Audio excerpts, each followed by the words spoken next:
So today I want to start speaking about starting from seed. And the very first question that of course occurs to one is, why should we talk about starting from seed when at the right time of the year, the Costco's, the nurseries, you name it, are full of vegetable starts and whatnot.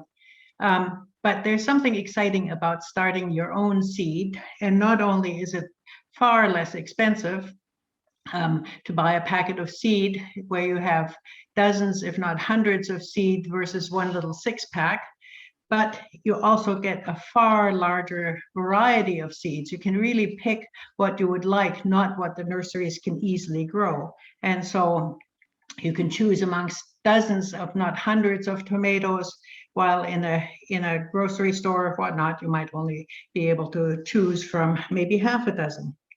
And you can get started when you feel it's the appropriate time. So before I get into that, let me just say a few legalese words. As April already pointed out, I'm a member of the Master Gardeners Association. And really what I wanted to say is that this seminar, or the information in this seminar, is science-based and as accurate as I could possibly make it. And what's more, the information in this seminar is at the sole discretion, responsibility, and liability of you guys. So if I say something utterly stupid and you try it, then it's your responsibility for it failing, not mine. So let's get into the meat of the matter here, and that's the growing topics that I want to talk about today. So first of all, I want to talk about planning. And while that's not the most exciting aspect of gardening, it's certainly one of the most important. And then I'll go on and talk about soil and seed starting and other things that are related to it. Timing, watering, light, temperature. Of course, transplanting is an important aspect of it. And then what talk would be complete without some of my favorite varieties. So, but you'll see that these topics are separate in a sense, but they're also very interlinked. So you'll find that I'll be going back and forth between topics as need arises. So let's go on to the planning and preparing. And that, as I also already said, is an absolutely key step. And this is the time of year that you want to get going. You're probably sitting at home, or have been sitting since the seed catalogs got out, and been having your mouth water about the various varieties that you want to plant. And maybe you've already ordered your seeds, but there's a lot more to it than just the seed orderings. You also have to have a planting plan. Where are you going to put these things in your garden? Does your garden, in fact, have enough sun to grow some of the crops? Or are you better off growing crops that need less sun? In the fall, you might have made notes as to what worked last year and what you'd like to try this year. Those are all things that go into planning and preparing. But equally much in terms of the planning and preparing is what you actually like to eat, and what does your family like to eat. It's no point in planting a bed full of kale when in fact nobody in your family wants to eat kale. The other thing is, do you want to just eat fresh? In other words, just your little grape tomatoes and maybe a few strawberries? Or are you planning to be harvesting year-round and wanting to freeze and can and do all these things? All those things you need to consider in terms of how much do you actually want to plant. And as you lay out the ground, how much space do you actually have to do all of this sort of thing? And then the other question is, do you want to have a winter garden? That's one of my particular hobby horses, is to have a winter garden, which takes on a whole different aspect of planning and layout, and varieties for that matter. So I love having a winter garden because the rest of my family live in Nova Scotia, and I can say, oh, I went into my garden today and I harvested leeks, or I had a lovely fresh salad of endive and radicchio. But beyond the bragging rights, it's just lovely to have the fresh greens year-round, and we're just incredibly lucky to be living in an area where that's actually possible. So let's just look for a minute at some of the timing, and I'll go more into timing as things go on. But here we have a little diagram that comes out of West Coast Seed. And just to backtrack for a minute, West Coast Seed will be mentioned time and again. It's not that I work for West Coast Seed or have any monetary benefits from this. It's just that I think they're an absolutely fantastic catalog. And even if you don't order any of their seeds, get the catalog, because it is such a wealth of information in terms of timing, temperature, almost anything that you need to know. So it could be your garden Bible, so to speak, year round, and you just need one and it'll last you for years and years. So let's look at the timing here in terms of the cabbages. So for instance, if you just wanted to have cabbages in the summer, then you would start the seeds around about March or April, the green part being the starting of the seed indoors. The blue part is when you want to transplant them, and the red part is when it's actually harvest time. So for the summer cabbages, you'd start them about now, then you transplant them into May and June, and depending on variety, you can start eating in July and right through September. And I won't go into the fall and winter, the idea is the same, but let's look at the overwintering things, like for instance, the cauliflowers or various other things, kales, for instance. You start them in about July. They suggest the middle of July here. I like to start a little bit earlier, so beginning of July into August, and then you transplant them in August and September, and then you're ready to eat around about January, or more likely February, March, and April. So the timing and the planting of your different varieties is absolutely key. So do make notes of that. Lay out your garden plan in terms of where does the sun come from, where do you want to put the greens, where do you want to put the fruit, and that sort of thing, and also in terms of spacing, but I'll get into that a little bit further. Again, West Coast Seed, and I know this is an incredibly busy table, and so I hope that you will pick up one of the catalogs for yourself and use it in your own garden. But just to give you a little bit of an impression, they have the vegetable planting chart for the main crop of vegetables. They also have a fall and winter chart, and they have herb charts. So you just have a look at the chart and you can go for it. Just to explain the symbols a little bit, the little dots are when you started indoors.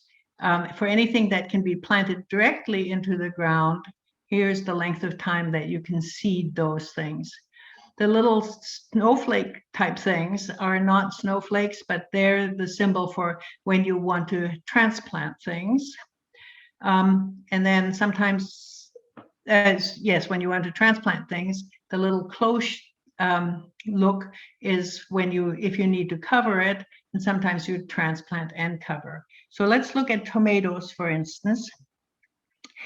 You'll see that you start the seeds right about now, and then you can outplant them in May, but preferably under cover, and ideally you transplant them in June.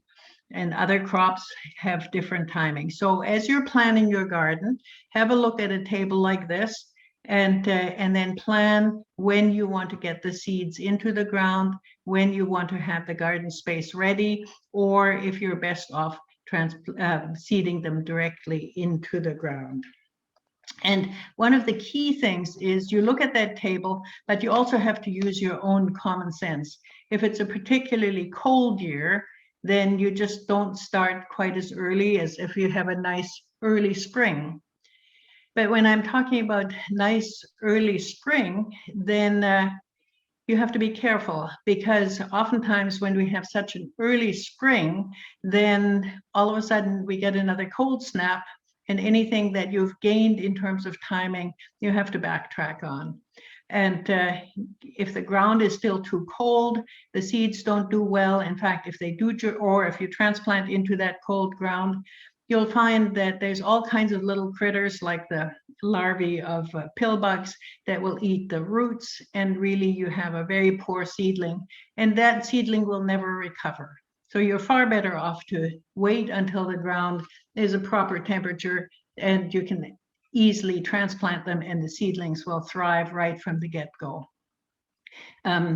So it's very important to keep in mind that a stressed seedling does not do as well as a seedling that's had a good childhood and can go right from there. The other thing about not rushing it, and I keep repeating the not rushing it, is that for some crops, primarily those that are biannual, and I'll explain that in a sec, you can get a premature seed set. So what would happen is in a crop like a beet or a chard, for instance, that in the first year, it makes its leaves or root that you want to eat. And in the second year, it'll make some leaves, and then it's bent and determined to make seed. And so really in the second year, you don't get much eating pleasure out of it because it's just tough and making the shoot that will eventually form the flowers and seeds. So if you start too early, then the plant will start to grow, it'll start making its leaves, and then it gets cold. And obviously under cold, it eventually gets warm again because summer will be coming. And so the plant thinks, in anthropomorphic terms, the plant thinks that it's had a season of summer, then it's had a season of winter, and now it's time to make seeds. So even though we're still in the first year, it's starting to put up seeds, and so you're not getting much pleasure out of eating it. So that's called vernalization. So what I'm saying is, look at the tables, use your common sense, and then start your seeds when the timing is right. Just to get back to the winter garden in terms of the planting, here is a table from Linda Gilkison, and Linda Gilkison's name will come up time and again because she's a person, for those of you who haven't heard her talk or read any of her books, she's a person who lives on Salt Spring, and she is just the most knowledgeable gardener for our area that you can conceivably imagine. So she is also a great winter gardener, and here's when she recommends that you start your seeds. So right about this time of the year, you'd be wanting to start the leek seeds or celeriac, the leek seeds that you want to be harvesting next spring. So really, they need the year to develop to their full potential. In April and May, you'd want to start your Swiss chard and other things on the list. And then in early June, through late June, you want to start your cabbages. And the reason you want to start those right about that time, when it seems incredibly early, but you want the plants to be big enough by the time that winter arrives that they're hardy and need to do only a little bit of growing before you actually harvest them. So have a look at that table and keep that in mind if you're wanting to start a winter garden. The other thing about winter gardening that's very key is to start the right varieties. So for instance, if you're looking at beets that Linda starts in early July, if you're used to having lovely crops of beets, of summer beets that is, of something like Detroit Red or any number of other summer beets, they're really not much good if you want to be eating in the winter. They're not meant for that rougher climate and wetter soil and freeze-thaw cycle, so that by the time you would use those beets for eating in around December or later yet, they're mushy and not very attractive. But if you use the right variety, like for instance, one of the cylindricas, or better yet, a variety called Winter Keeper, they are meant for that to withstand that freeze-thaw cycle, and they'll be lovely. In fact, I'm just eating some of mine now, and they're really quite wonderful. And the same is true for the other things. I mean, they're lovely summer cabbages. As you saw, we were talking about summer cabbages earlier, varieties like Charmant or Caraflex. But again, they would not withstand the winter climate, while cabbages that do withstand the winter climate, like early Jersey Wakefield or Danish Ball or any number of others, those are the ones to choose if you want to have a winter harvest. So a very exciting part of starting with seed, but you have to get the timing right. Now let's go to the actual seed, and let's first look at the anatomy of a seed and then talk a little bit about planting and that sort of thing. So here you have hypothetical seed. And the first thing you'll notice is this outer seed coat. With the seed we're talking about here, just for demonstration purposes, is a bean seed, which is part of the dicotyledons, and meaning that they have 2 cotyledons, seed leaves, inside that hard shell. And then they have a little baby root, a radicle. Then they have the connection between the cotyledons and the baby root. And finally, the part that we're really excited about is the epicotyl that will become the shoots and leaves and stem and all the things that we want to see above ground. But everything you see inside the seed coat at this point is, of course, under the soil, and you wouldn't see it, but I'll show you some pictures of what it does look like when you visualize it in a somewhat artificial setting. So the seed coat is one of the things that we really have to pay attention to, because in many, many seeds, the seed coat is extremely hard for good reason, because after all, it has to keep these tender things that are inside the seed safe. It's dry, it's hard in general terms, and it needs to be softened before this tiny, soft baby root radicle can actually break through it. And so we'll be talking about rehydrating seeds in a minute, but keep in mind the seed coat and all the internal structures of a seed. And here I'm showing you a bean seed that actually is starting to grow. So here we have the seeds straight out of the package. And then what I do in terms of showing you this is I've moistened the paper towel that the seeds are on and put it inside a Ziploc bag and put it in a nice, warm, dark place. And then I wait. And every day I open the Ziploc bag, so I let some fresh air, oxygen in, and put it back in the nice warm drawer. And you'll see at day 4, the seed coat has sufficiently softened due to the moisture and allows this baby root to come out. So the first thing, as I say, is the root that comes out. You keep waiting and opening the package and letting some air in. And at about day 8, you can see how long the root has gotten. By that time, if you look really carefully, you'd probably see some root hairs to really take up the water very efficiently. And then I have removed one of the seed leaves, one of the cotyledons, so that we can actually see inside the plant, inside the seed. And you'll see the tiny, tiny green first leaf being in there. And then as time goes on, the stem actually grows and pushes the whole works out of the soil. Here you have the soil level, but everything is still fairly covered by the cotyledons.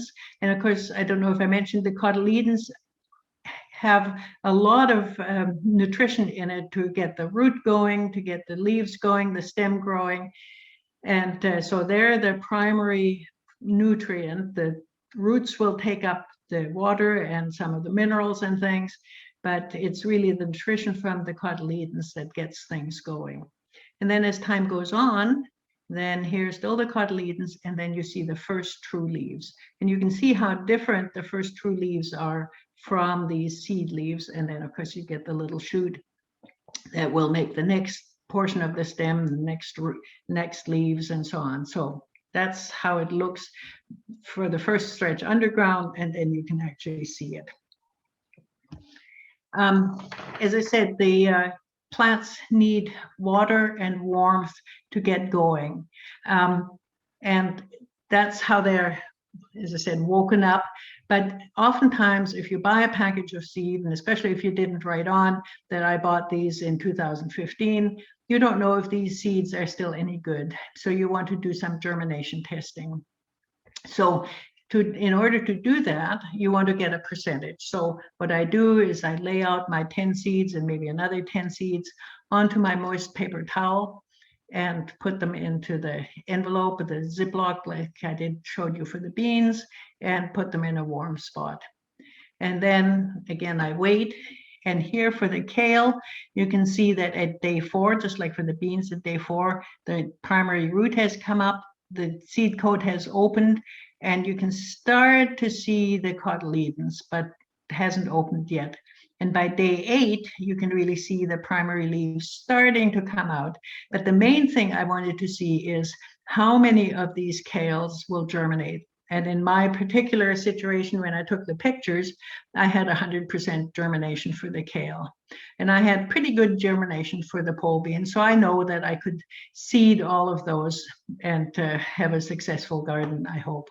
The Italian spinach, on the other hand, I had 0 germination. So obviously that seed wouldn't have done me a whole lot of good in my own garden. So that's the germination testing. In terms of getting the seeds started for your garden, keep in mind this business of softening up the seed coat. So for some of the harder seeds, and I'm specifically thinking of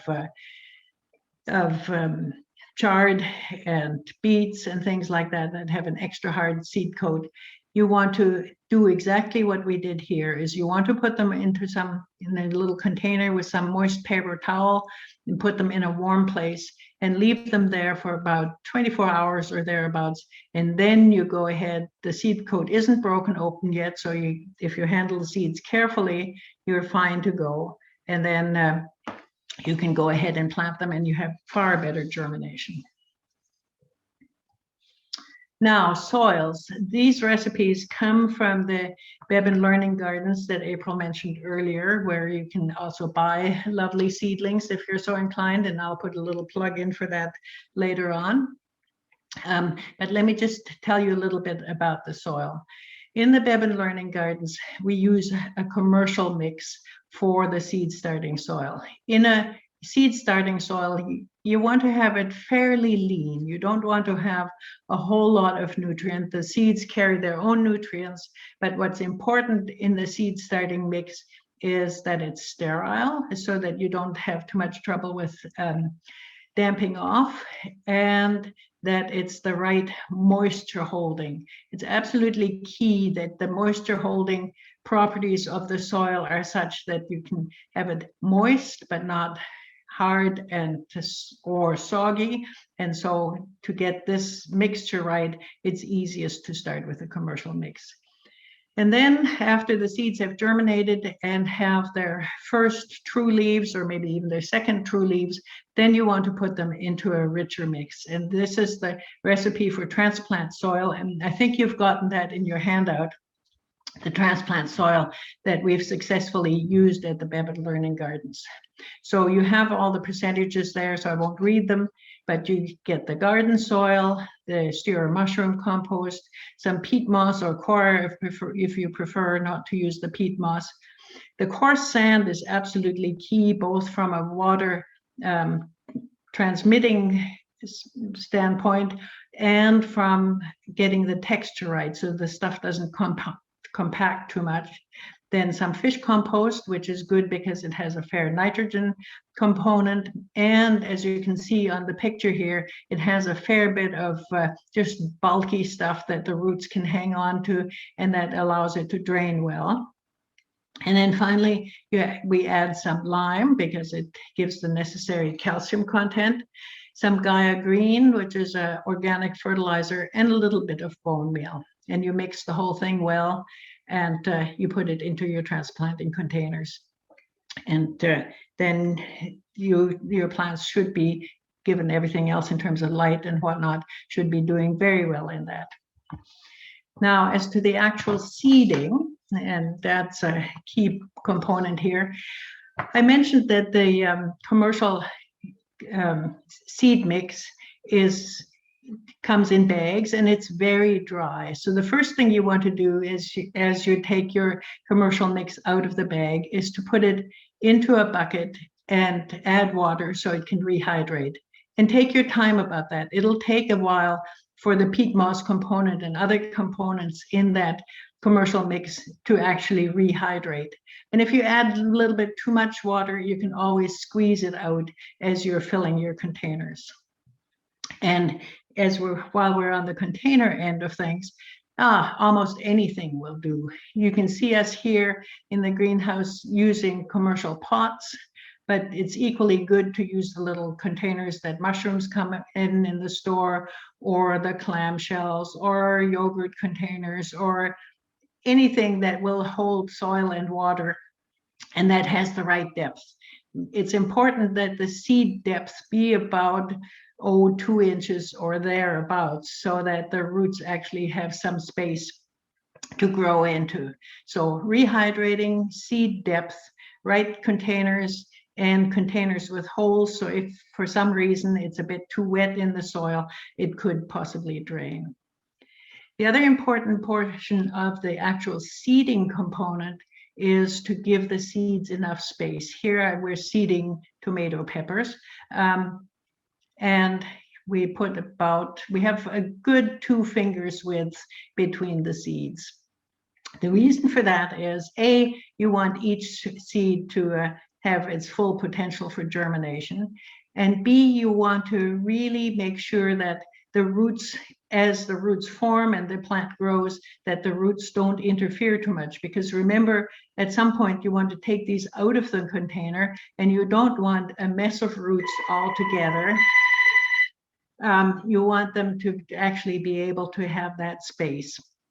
So make sure that you have enough space between them. It's, again, when you look at your seed catalog, West Coast Seed, for instance, they will tell you how much spacing should be between the seeds. So keep that in mind as you're seeding. The other thing is, and I'll show you in another slide, is labeling. Labeling is absolutely key, because pretty soon, if you do more than one variety in a tray like that, you won't remember whether these are cherry tomatoes and these are plum tomatoes, or whether these are cherry tomatoes and these are plum tomatoes. So make sure you label them as you're putting the seed into your container. And almost anything will do for the label, so long as it's reasonably waterproof and you can write on it. Popsicle sticks are good. Personally, I like to use, and we do in the greenhouse, use blinds. So we encourage people, if they're changing their blinds, to give them to us, and we cut them into strips. And then it's easy to write onto them. They're waterproof, and all that works very well. And so that's a good way to get the seeds started. I've already mentioned watering a little bit, and watering is absolutely key. So you want the soil to be moist but not soggy. And if you have a bed, of course, it's lovely if you have these little spaghetti tubes that run along, and you can adjust the water amount by hourly, daily, whatever. But when you're first starting your seed, I find it the easiest if you have some kind of water that comes as a little shower, if you will. And so in my own setup, I have a pop bottle like this with a handy dandy Lee Valley sprayer on top, and so I can control the spraying by squeezing the pop bottle harder or less hard, and then just a gentle stream comes out of this nozzle. But if for some reason you can't get those little handy dandy sprayers, you can make your own. You can just use the cap of a ordinary pop bottle and drill very, very fine holes. It's important that the holes are extremely fine, so that you get that fine watering without washing out the seeds and without overdoing it. If you do overdo it, and especially if the soil is still fairly cool, then you may run into a damping off problem, which is a fungal bacterial problem at the interface of the soil and the plant. And pretty soon you have a bit of a problem on your hands. So get the watering just right is one of the key features. Light is, of course, another absolutely key feature. And when you're thinking of the seed, of course, and I'll get into temperature in a minute, but as you're first planting the seed, of course, you don't need any light. You only need the light once the seed starts coming through the ground, and then the light is absolutely essential.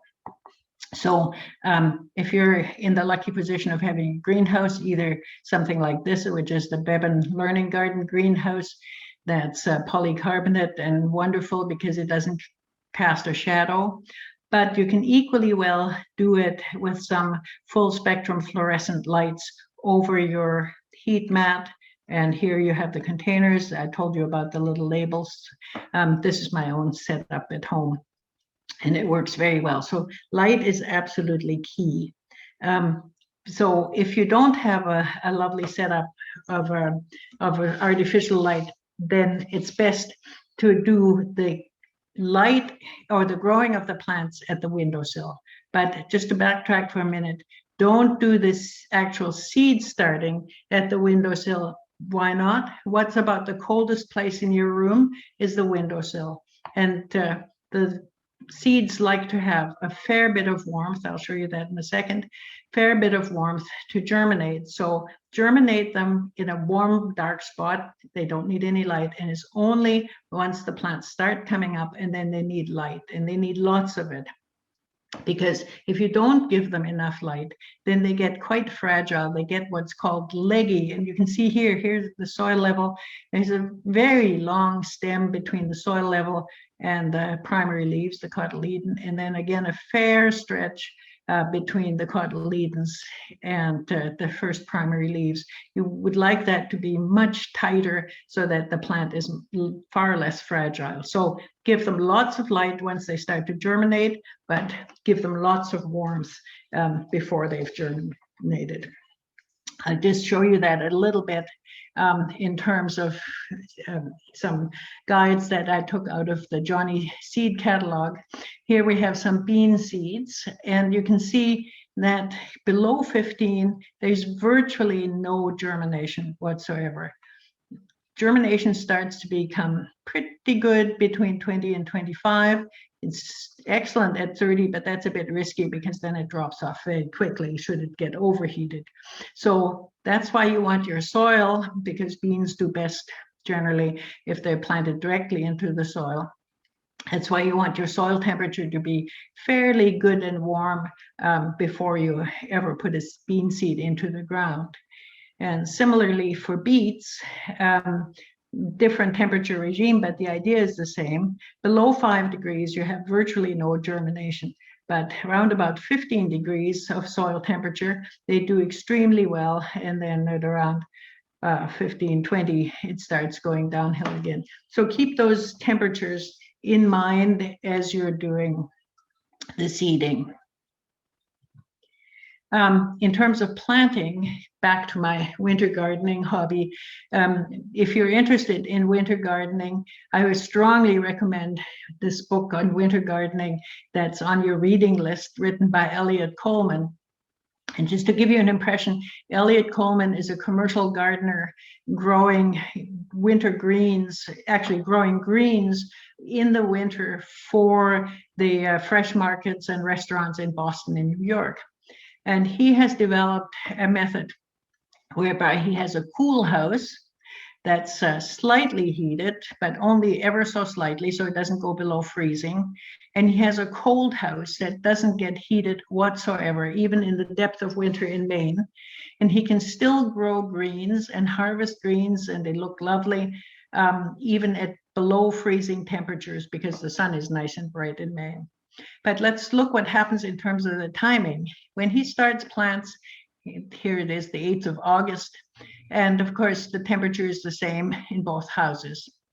And so the harvesting is exactly the same, regardless of which house he grows them in. But when you go down to the end of November, here we have the 28th of November, in the cool house, he harvests sometime in the middle of February. But in the cold house, he doesn't harvest until the end of March. So you can see what a difference that temperature makes when it's seeded at the same time. And so it's certainly worthwhile and easily doable to grow plants in the winter, but you have to allow that it takes far longer for them to come to fruition, to actually being able to be eaten, than it does in a warmer temperature. So when I was talking about planning, I was talking about the succession end of things.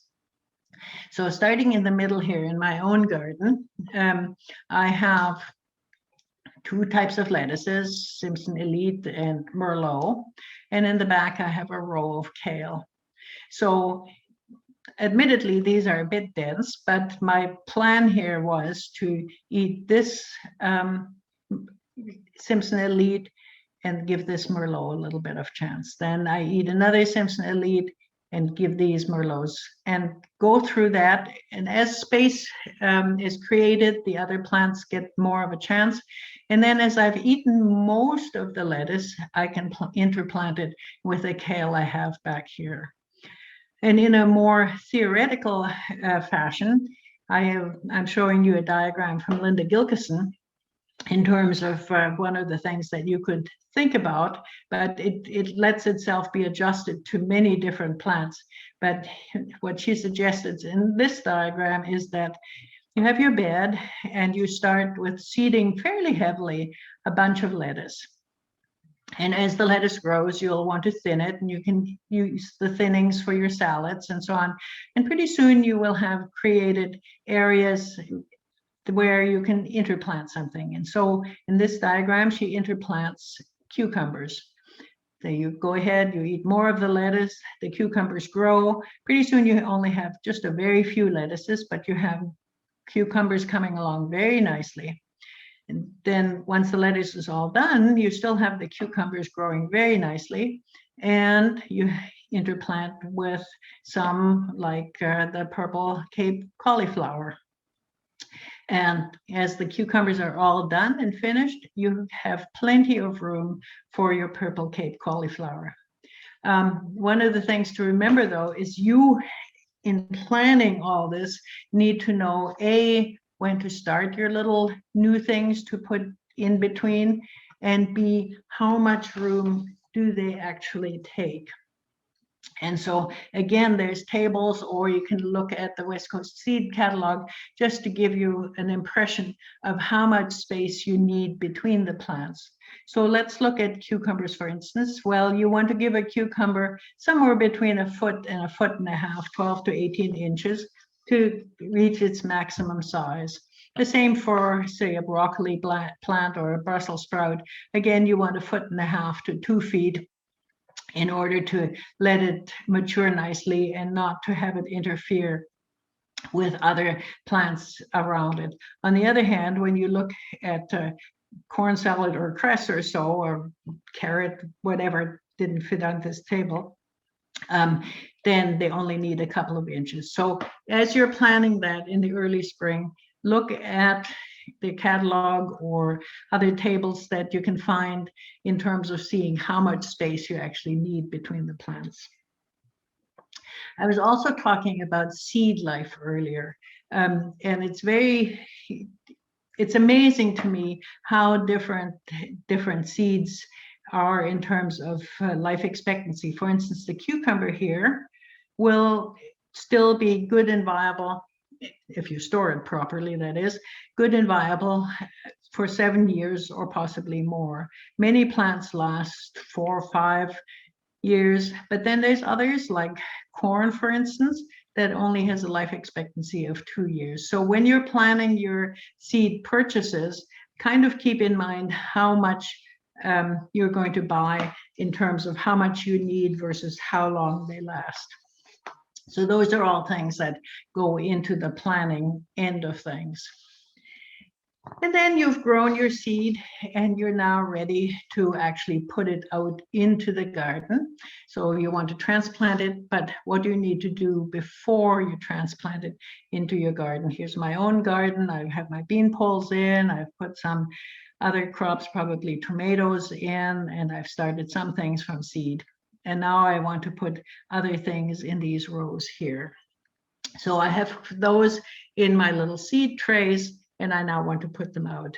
Now remember, if after winter you've been indoors and you haven't seen the sun much, you want to acclimatize yourself to the sun, and of course sunscreen helps. And the plants need to go through a similar process of acclimatization and putting on their own sunscreen, so to speak, by growing more, having more chlorophyll in the leaves and developing a somewhat resistant, oftentimes waxy layer. So you need to give them time to do that. And how, as a rule of thumb, how can you best do that?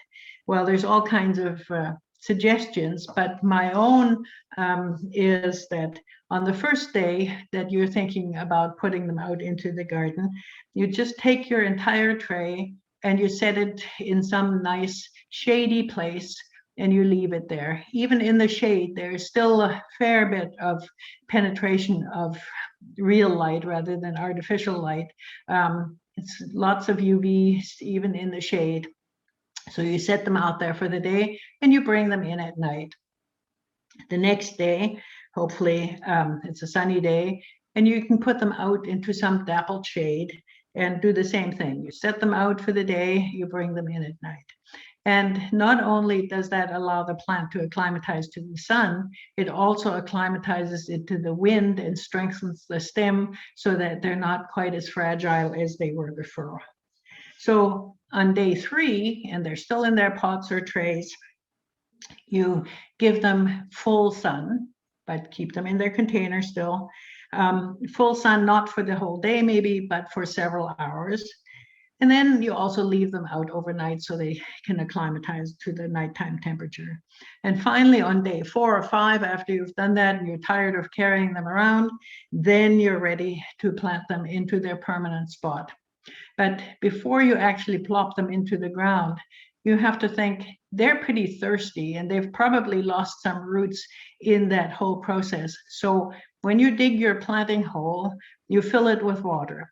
And so as the water dissipates into the soil around it, then you know that that area is nice and moist and you can put your little seedling in.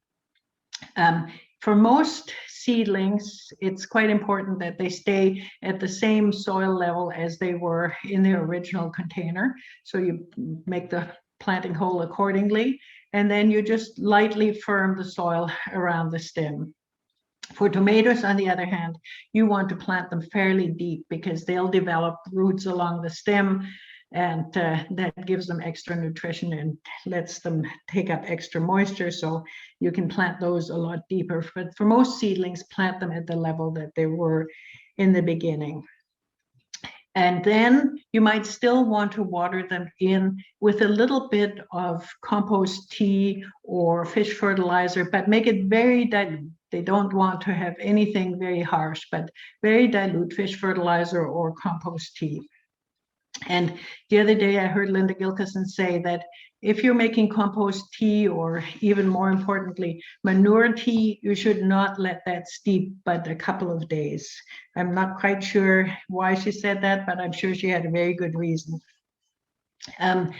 In terms of direct sowing, which of course is the other thing you want to do at that time of the year, and many crops do far better in direct sowing than they do in that early start. You want to do something similar. As you're making your planting row, you again water the planting row so it's nice and moist so the seed can easily soften its seed coat.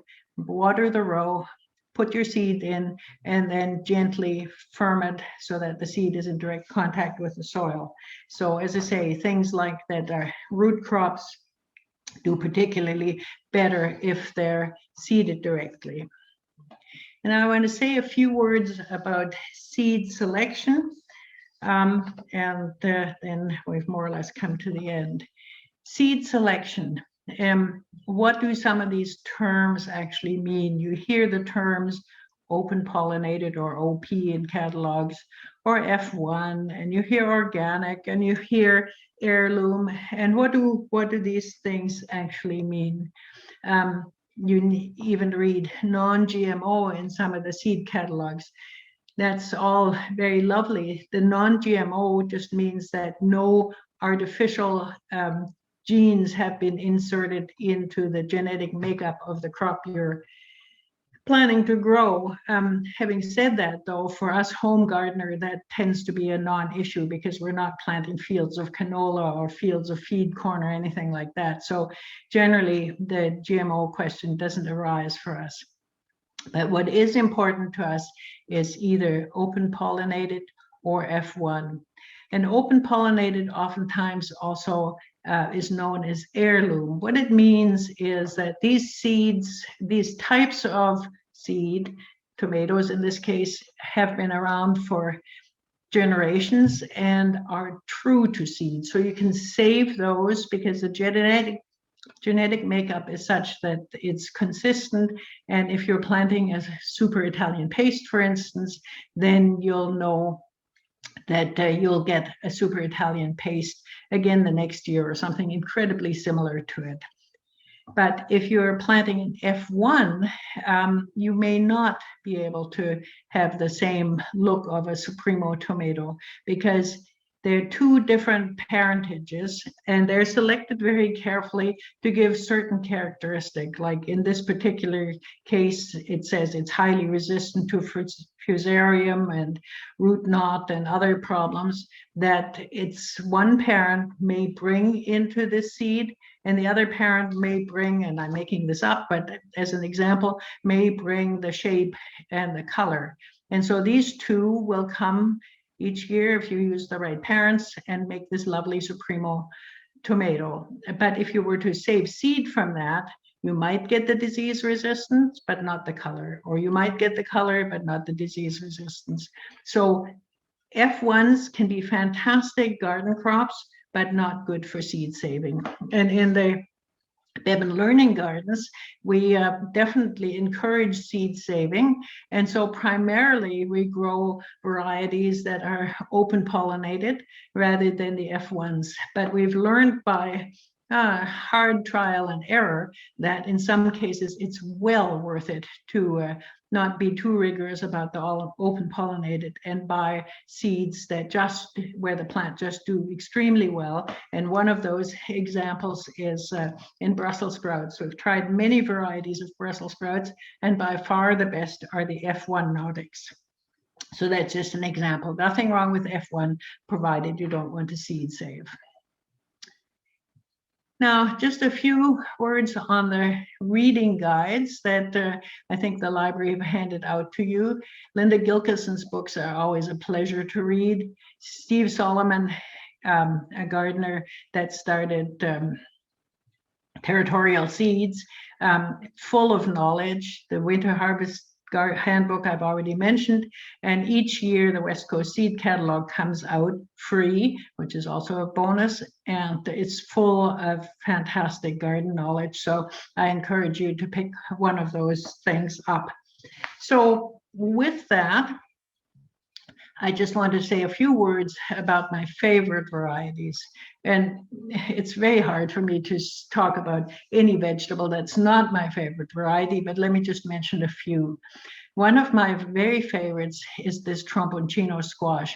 It gets to be, I'm 6 foot tall. It gets to, if it rests on the ground, it goes to my chin. So it's probably, it can get up to 5 foot long.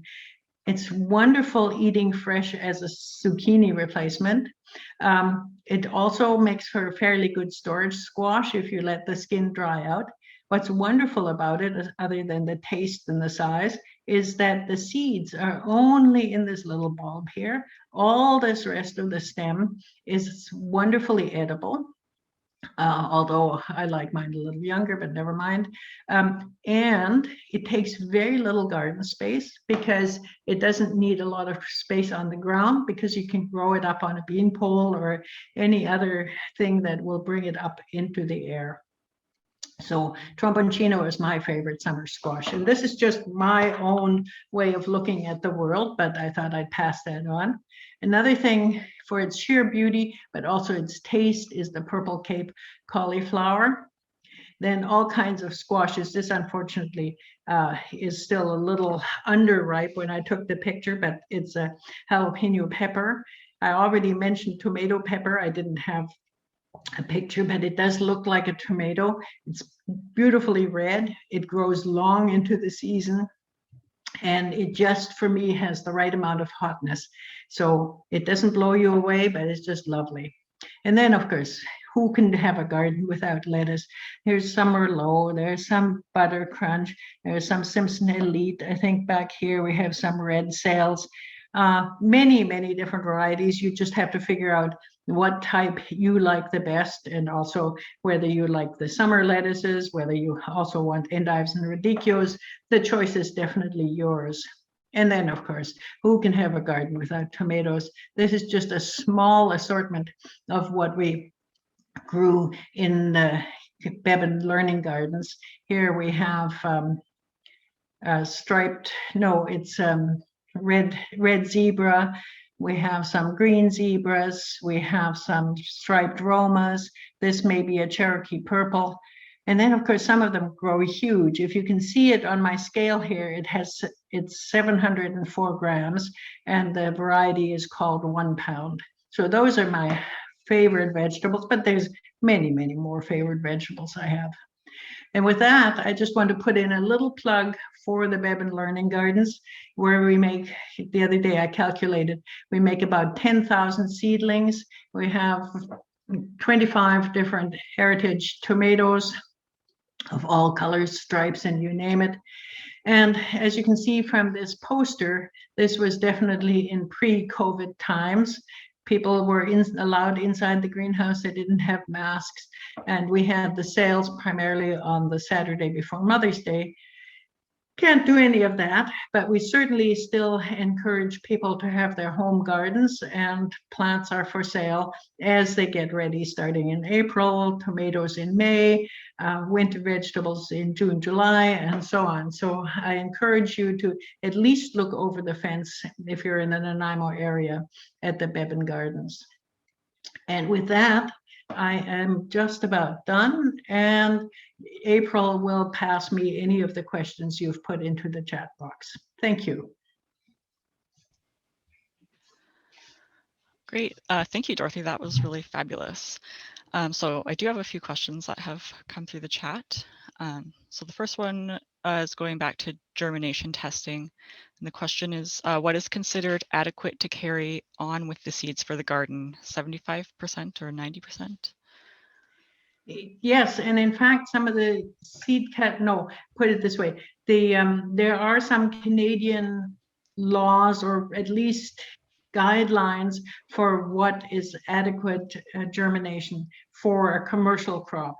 And for some things, it's as low as 70%. For some things, it's more like 80%.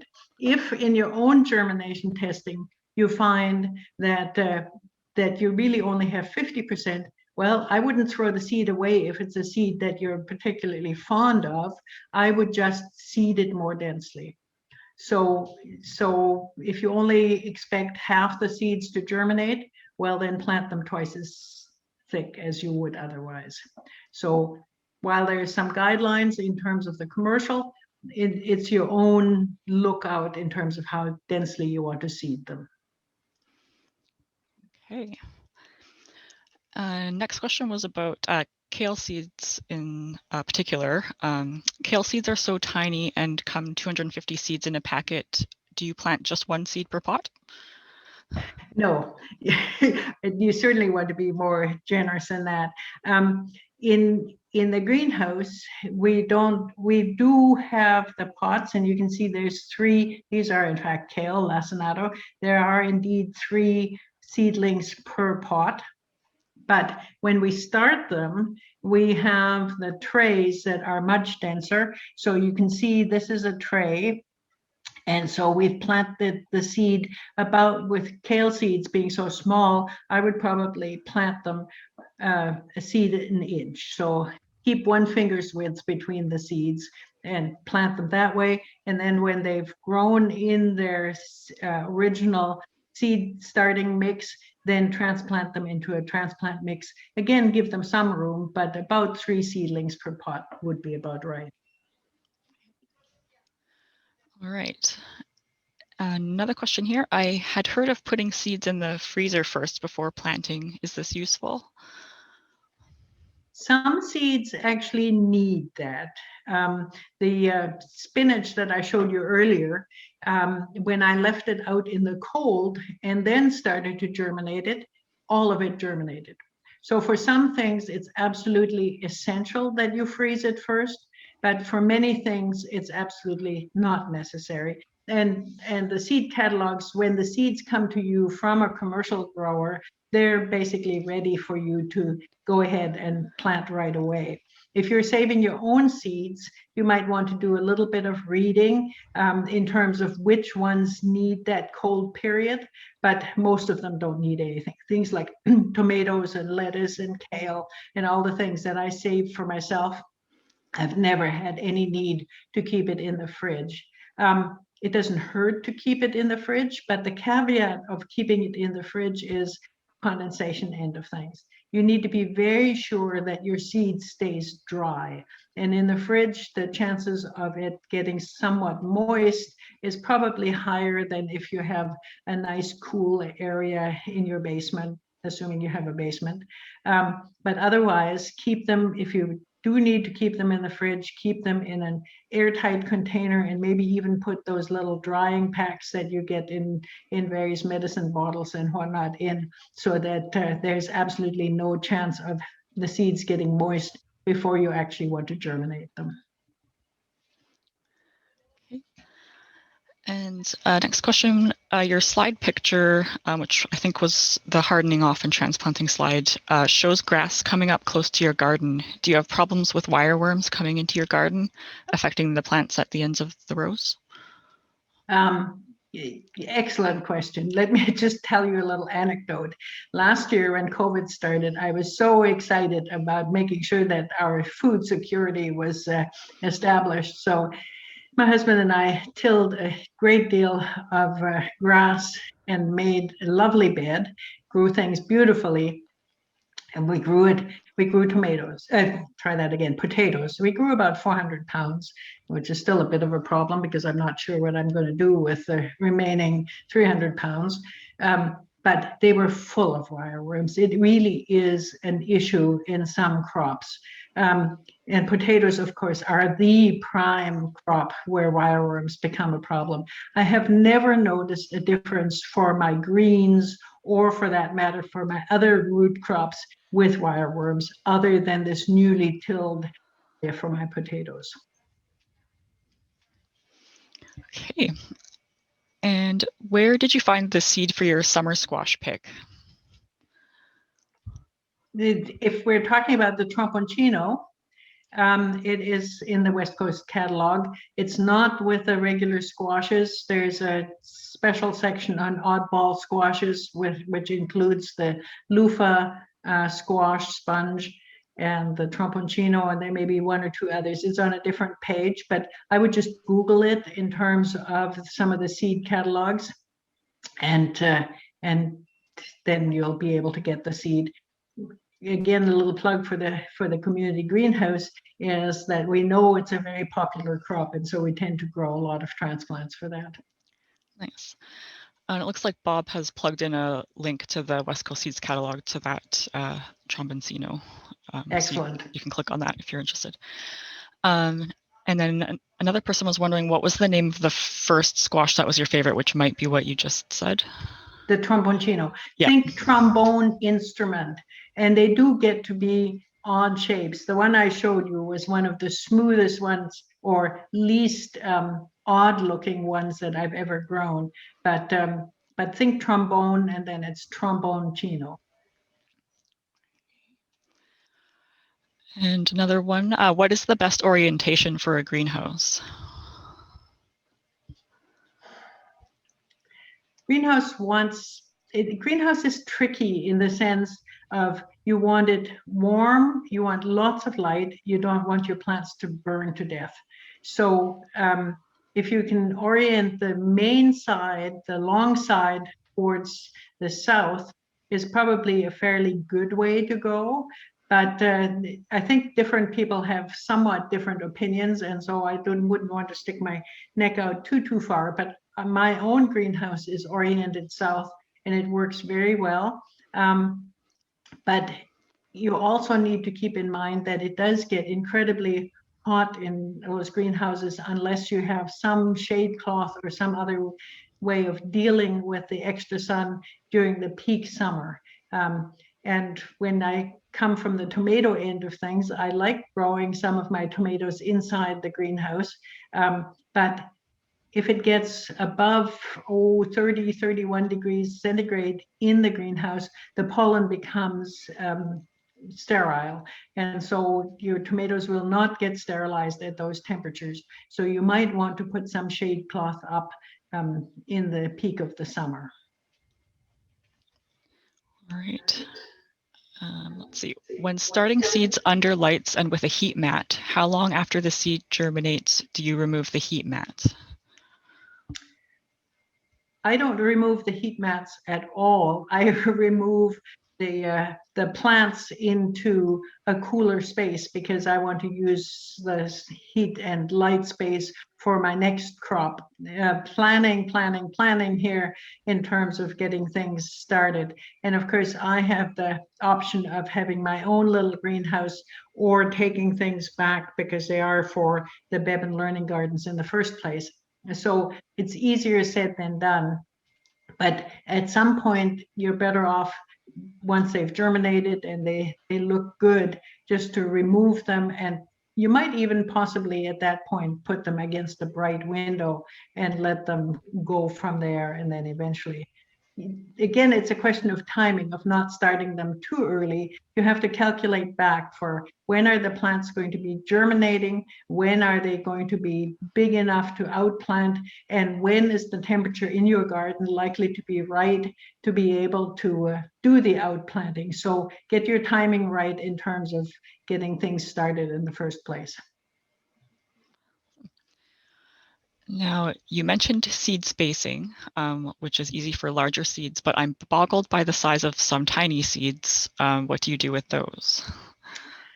I actually use tweezers. I have little eyebrow plucking tweezers, and I pick up the seed, I hold it in my hand, I use the seed tweezers and space them that way. It's a bit tedious, but I think it's well worthwhile.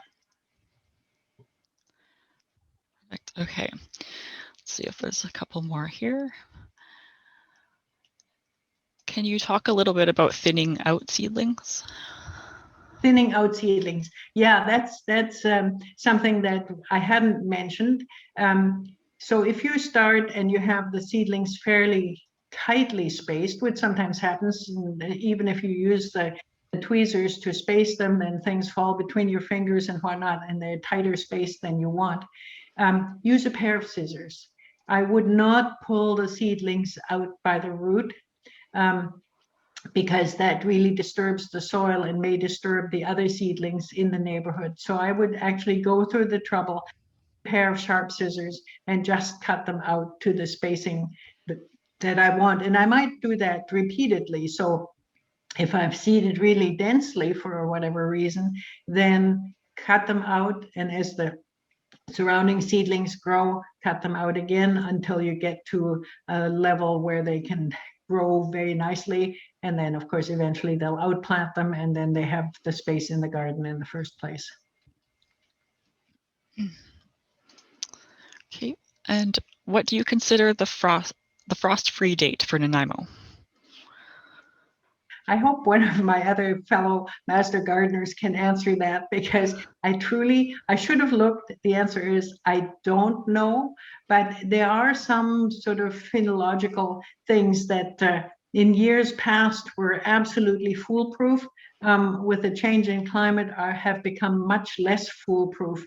And so, for instance, the rule of thumb used to be, for Nanaimo anyway, the rule of thumb would be that if the snow is completely gone on Mount Benson, then you can start considering transplanting your tomatoes into the outside beds. But seeing the type of snow and the type of climate we've had, I don't think that would work anymore. But I still cannot answer the original question, which was the first frost-free date.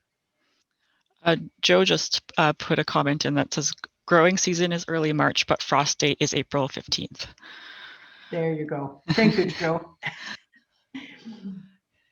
Okay, and a couple more. Do we need to have a laboratory test our soil for pH, etc.? You certainly can. It's a somewhat expensive proposition. I personally think if you add, in our climate, things tend to be fairly acidic from the rain that we get, and things leach out and whatnot. And so I'm great believer in adding lime to my soil fairly regularly, maybe not every year, something like agricultural lime rather than the dollar prill lime, because in our often clay soils, the dollar prill makes the soil even harder. But the agricultural lime, to add the necessary calcium and to up the pH, is usually a good idea. And you can use the soil testing kits that you get in nurseries. They're not terribly accurate, but they'll give you a bit of a hint. But you probably don't need to do a whole lot if you add some lime on a regular basis and add compost wherever you can get it, because it also will help with the soil quality and the appropriate pH. And there's a few more. Are you okay to still do a few more questions? If our audience is okay, sure. Okay. Have you tried growing the loofah squash, and do you have any tips for growing them? I have never grown the loofah squash, and the other day I heard from people in the interior who also were, where it's a lot warmer, obviously, during the summer, who wanted to grow loofah squash. And it seems to me, or from what I heard, is that it's a vegetable that needs a fair length of growing season. And so if you want to grow loofah squash, you certainly would want to start it indoors fairly early, give it as much heat as you possibly can, and then you may get a crop of loofah squash. But it seems to be a somewhat fickle vegetable, well, if you even want to call it a vegetable, but crop. So worth a try, because it's just curious, but it doesn't seem to be very easy. And then someone says, I am struggling to get seed potatoes. Is there a good source for them locally, and what varieties grow well as earlies? Locally, places like Buckerfields and Chercare and whatnot have had some. The nurseries have had some. In terms of varieties early, Warba are a good early crop. There's also a seed place in Alberta, and now I'm at a loss. If I know who asked the question, I could get that to them, but I can't find my catalog at the spot of time that we have right at the moment. It might be Becker's. You can have a look on the internet to see if it's Becker's potatoes. I've used them in the past. They have excellent potatoes, Warba's being one of them, and they have all kinds of early, mid, and late varieties. The other thing you want to think about potatoes, do you want firm cooking potatoes or do you want mealy potatoes? It really depends what your ultimate goal is in terms of what you like to eat and what you want to do with the potato. So, but Warba's is a good early. And another greenhouse question: how do you keep your greenhouse from overheating? Windows and fans. Lots of openable areas and a fan to circulate the air. Without the fan, it's probably the passive opening isn't going to do it, but the fan will certainly help that. Or in when you look at some of the European greenhouses, they would actually whitewash the windows in the peak of the summer so that they would still get a fair bit of light, but they wouldn't get nearly as much heat. Okay. And there was a couple questions asking for some clarification on transplant soil. I'll just read this one. When you say transplant soil, do you mean after you've started your seed in a commercial mix, you would then have this transplant soil as the soil that is the basis of your planting beds? Can you use last year's soil that's already in the beds? Okay, let me just backtrack a little bit. So you start your seeds in that rather lean mix of a commercial mix, and then you transplant them. Oftentimes people transplant 2 or 3 times, depending on what size they then finally want to have in their garden. But in the Beban Learning Gardens, we make that mix that is in your handout, and we put it into containers and grow the plants in there until they're ready to set into the garden. We don't use that soil again, because by the time it's in small containers, it's pretty well exhausted. and you'll probably have planted most of it into your garden anyway. In terms of the soil that comes from the commercial seed starting mix, you can possibly, if you have some extra, you can add that instead of the garden soil in your recipe for making the transplant mix. And then, of course, in your garden, you have a totally different mix. Again, you couldn't afford to make a mix as complicated as what we use as a transplant mix. In the compost, in the garden, you want to hopefully start with good garden soil in the first place in your plot. And then you want to add as much compost as you possibly can lay your hands on. And then you might still want to use a little bit of organic fertilizer, because even the compost that we make ourselves or buy is often somewhat deficient in nutrients. And let your plants tell you what they need. I mean, of course, when you look at the picture that I have in front of me, you can see that some plants are reasonably pale and others are dark green. But oftentimes a plant that should be dark green, if it's looking too pale, it means there's not enough nitrogen in the soil.